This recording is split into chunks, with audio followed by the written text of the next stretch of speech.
RAB case হচ্ছে, মামলা হচ্ছে। এর প্রধান কারণ হচ্ছে সরকারি দলের লোকেরাই এগুলোর সাথে জড়িত। তখন ব্যর্থ সরকার আমরা না বললেও মানুষ এটাকে ব্যর্থ সরকার হিসেবে ট্রিট করে। আমরা চাইব দেশে মানুষ যে আশায় বিএনপিকে ভোট দিয়েছে, এখানে একটা নতুন সংবিধান সংস্কার হবে, পার্লামেন্টারি সিস্টেম ডেভেলপ করবে, সকলে মিলে একটা উন্নয়নের বাংলাদেশ গড়ে তুলবে এবং সন্ত্রাস অন্যান্য বিরুদ্ধে, দুর্নীতির বিরুদ্ধে একটা প্রতিরোধ তৈরি হবে। কিন্তু আমরা এই কয় মাসে বিএনপির কাছ থেকে সেই ধরনের কোনো ভূমিকা আমরা দেখছি না।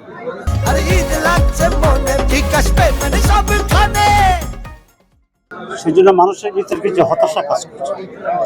আমরা ইনশাল্লাহ একটা শক্তিশালী কনস্ট্রাকটিভ রিজলভ হিসাবে 7 তারিখ থেকে যে বাজেট অধিবেশন হচ্ছে, সেখানে আমরা আরও ভাইব্রেন্ট এবং আরও বেশি ইফেক্টিভ এবং অ্যাক্টিভ ভূমিকা পালন করব ইনশাআল্লাহ।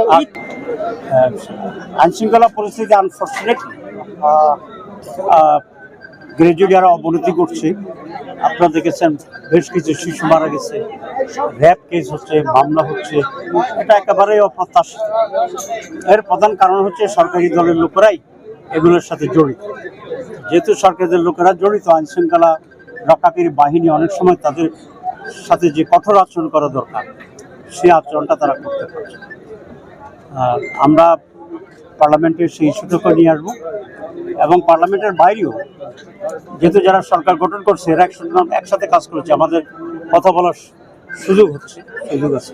আমরা তাদের সাথে আলোচনা করে এই ব্যাপারে আরও কীভাবে শক্ত ভূমিকা পালন করা যায় সেটা করার জন্য প্রচেষ্টা। আমরা সো আর্লি এটা ব্যর্থ সরকার বলতে চাই না, it is too early to C.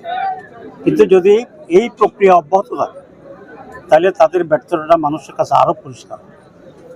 তখন ব্যর্থ সরকার আমরা না বললেও মানুষ এটাকে ব্যর্থ সরকার হিসেবে ট্রিট করে, যেটা দেশের জন্য অত্যন্ত মারাত্মক পরিস্থিতি।